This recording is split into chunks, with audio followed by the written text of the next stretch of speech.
Ask Mufti Tariq Masood. ظہر اور عصر کی نماز کا وقت، ظہر کا ٹائم کب تک ہوتا ہے؟ عصر تک رہتا ہے یا پہلے ختم ہو جاتا ہے؟ احسن ساؤتھ افریقہ سے۔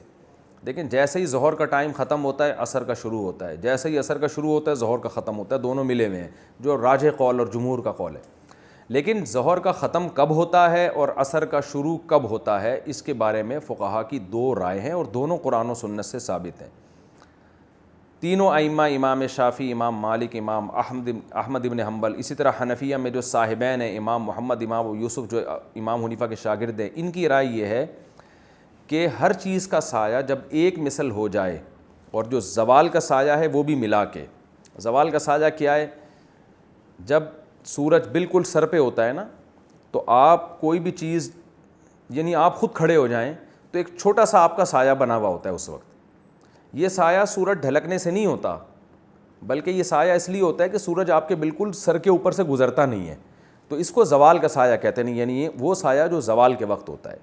مثال کے طور پر ایک چیز ہے 6 فٹ کی، ایک چھڑی ہے 6 فٹ کی، آپ نے وہ 6 فٹ کی چھڑی زمین میں گاڑ دی، اب کیا ہوگا؟ سورج مشرق سے نکلا تو اس 6 فٹ کی چیز کا سایہ ہوگا، بہت لمبا سایہ ہوگا۔ جیسے ہی سورج اوپر آتا رہے گا یہ سایہ سمٹ کے چھوٹا ہوتا رہے گا، بالآخر ہوتے ہوتے سورج جب بالکل چوٹی پر ہوگا، تو جو ممالک ایکویٹر پہ ہیں، خط استوا پر ہیں، ان میں تو یہ سایہ زیرو ہو جائے گا، لیکن پاکستان میں، انڈیا میں، سعودیہ میں، اسی طرح افریقہ کے بہت سارے ممالک میں یہ سایہ زیرو نہیں ہوتا، بلکہ سورج جب بالکل سر پہ ہوتا ہے تو یہ سایہ بہت چھوٹا ہو جاتا ہے لیکن ختم نہیں ہوتا۔ تو یعنی ایک وقت آتا ہے کہ سایہ سمٹ کے انتہائی چھوٹا ہو جائے اور پھر مزید چھوٹا نہ ہو بلکہ اب دوبارہ بڑا ہونا شروع ہو۔ تو یہ جو جب سب سے زیادہ چھوٹا ہو جائے گا، سورج بالکل جب سر پہ ہوگا، تو اس سائے کو کہتے ہیں زوال کا سایہ۔ اب فرض کر لیں ایک 6 فٹ کی چیز ہے اور سورج جب بالکل آپ کی کھوپڑی شریف پہ پہنچا تو اس 6 فٹ کی چیز کا سایہ رہ گیا 1 فٹ، اور اب مزید 1 فٹ سے کم نہیں ہو رہا، بلکہ سورج جب مغرب کی طرف ڈھلکنا شروع ہوتا ہے تو یہ 1 فٹ کا سایہ ادھر کو کھسک کے لمبا ہونا شروع ہو جاتا ہے۔ تو یہ والا سایہ کہلاتا ہے فیء الزوال، زوال کا سایہ۔ اب ظہر کا وقت کب شروع ہوگا؟ جمہور علماء کے نزدیک جیسے ہی سورج ڈھلکتے ڈھلکتے ڈھلکتے ڈھلکتے کنارے پہ جاتا ہے، یہ 6 فٹ کی جو چھڑی تھی اس کا سایہ پھیلنا شروع ہوگا اور یہ 6 فٹ کا سایہ بن جائے گا۔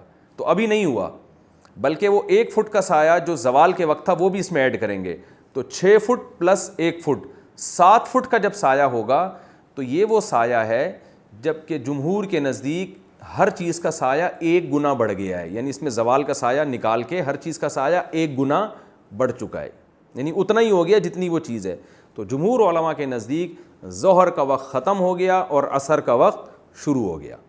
تو یہ خوب اس بات کو سمجھیں۔ جبکہ امام ابو حنیفہ کا جو مشہور قول ہے اس کے مطابق ہر چیز کا سایہ جب زوال کے سائے کے علاوہ دگنا ہو جائے، مثال کے طور پر زوال کا سایہ تھا 1 فٹ اور چیز 6 فٹ کی ہے، تو امام ابو حنیفہ کے نزدیک جب سورج غروب ہوتے ہوتے ہوتے ڈھلتے ڈھلتے اس 6 فٹ کی چیز کا سایہ 12 فٹ ہو جائے گا اور پلس وہ زوال والا سایہ یعنی 13 فٹ ہو جائے گا، تو ظہر کا وقت ختم ہو گیا اور عصر کا وقت شروع ہو گیا۔ دونوں کے اپنے اپنے دلائل ہیں، مضبوط دلائل ہیں۔ جمہور کی دلیل حدیث جبریل ہے، جس میں آتا ہے کہ حضرت جبریل علیہ السلام نے آپ صلی اللہ علیہ وسلم کو نماز پڑھائی، ہر چیز کا سایہ جب ایک مثل ہو گیا تھا تو ظہر کی نماز اس وقت پڑھائی اور پھر اس کے بعد عصر پڑھائی، اور آپ نے فرمایا کہ یہ ظہر، یہ مشہور حدیث ہے، ظہر سے عصر تک کا یہ وقت ہے اور یہ عصر سے یہ عصر کا وقت ہے، تو وہ اس میں ایک مثل پہ پڑھائی ہے، یہ حدیث جبریل ہے۔ لیکن امام حنیفہ کے دلائل بھی بہت مضبوط ہیں۔ بخاری مسلم کی حدیث ہے، آپ صلی اللہ علیہ وسلم نے فرمایا میری امت کی اور پچھلی امتوں کی مثال اس شخص کی ایسی ہے کہ ایک مزدور نے فجر سے ظہر تک محنت کی، اس کو اجر 1 گنا ملا، 1 قرات ملا۔ ایک نے ظہر سے عصر تک محنت کی، اس کو بھی 1 قرات ملا، اور ایک نے عصر سے مغرب تک محنت کی، یعنی اس امت نے گویا عصر سے مغرب تک محنت کی اور اس کو 2 قرات ملے۔ عمل کم کیا، کم ٹائم میں کیا اور اب اجر دگنا مل رہا ہے۔ تو یہود و نصارہ نے پوچھا اللہ یہ امت عمل کم کر رہی ہے، اس کو اجر دگنا مل رہا ہے۔ اللہ تعالیٰ قیامت کے دن کہے گا بھائی میں نے تمہیں جتنا تمہارا اجر بنتا تھا دیا ہے نا، ان کو زیادہ دے دیا تو میرا فضل ہے، تم پہ ظلم تھوڑی کیا میں نے، مشہور حدیث ہے۔ تو یہ مثال فٹ بیٹھتی نہیں ہے ایک مثل پہ، اس لیے کہ اگر ظہر اور یعنی ایک مثل پہ ہم اس بات کے قائل ہو جائیں نا کہ ظہر کا وقت ختم ہو جاتا ہے، تو پھر ظہر اور عصر کا ٹائم اور عصر اور مغرب کا ٹائم تقریباً سیم ہو جائے گا. تو جب کہ حدیث سے پتہ چل رہا ہے ظہر عصر میں وقت کم ہوتا ہے، عصر مغرب میں وقت کم ہوتا ہے اور ظہر عصر میں وقت زیادہ ہوتا ہے. تو یہ جب ہی ہوگا جب آپ عصر کو مثل ثانی پہ پڑھیں. تو اور بھی دلائل ہیں.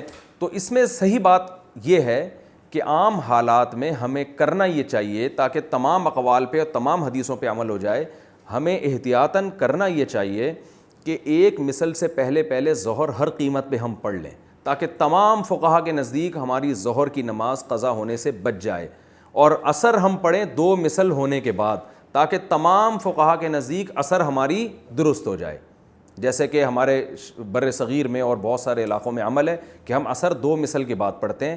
اس کا فائدہ یہ ہوگا کہ تمام فقہا کے نزدیک ہماری عصر کی نماز بالاتفاق صحیح ہو جائے گی. اور افضل بھی یہ عمل ہے.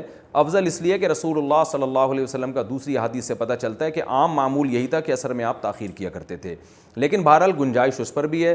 سفر میں اگر آپ ہیں، کوئی جلدی ہے، تو پھر آپ ایک مثل کے بعد بھی پڑھ سکتے ہیں، اس پہ بھی عمل کرنا جائز ہے. جیسے کہ ہم جب سعودی عرب جاتے ہیں تو ہم تو انہی اماموں کے پیچھے نماز پڑھتے ہیں حرم میں بھی، تو وہ تو جلدی پڑھ رہے ہوتے ہیں، ایک مثل کے بعد پڑھ رہے ہوتے ہیں، تو جائز اس قول پر بھی عمل کرنا ہے.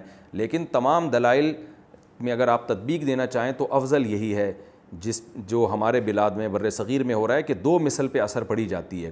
اس میں فائدہ یہ ہوگا کہ تمام فقہا کے نزدیک آپ کی عصر کی نماز بلا کراہت درست ہو جائے گی. لیکن ظہر میں آپ یہ احتیاط کریں کہ ایک مثل سے پہلے ظہر کی نماز آپ لازمی پڑھ لیں تاکہ تمام فقہا کے نزدیک آپ کے ظہر کی نماز قضا ہونے سے بچ جائے. البتہ سفر میں آپ، کیونکہ جلدی ہوتی ہے انسان کو اور سفر میں ویسے بھی شریعت نے بہت سی گنجائشیں دی ہیں، تو سفر میں آپ ویسے ہی جمہور کے قول پر عمل کر سکتے ہیں کہ یعنی ایک مثل کے فوراً بعد آپ عصر کی نماز پڑھ لیں، یعنی اس میں جلدی پڑھنے میں کوئی حرج نہیں ہے. اور جب عرب وغیرہ کنٹری میں جاتے ہیں، کیونکہ وہاں جماعت کی نماز ہوتی ہے مثل اول پہ عصر کی نماز، تو وہاں جماعت کی فضیلت کو حاصل کرنے کے لیے بھی مثل اول پہ نماز پڑھنے میں کوئی حرج نہیں ہے. آسک مفتی طارق مسعود.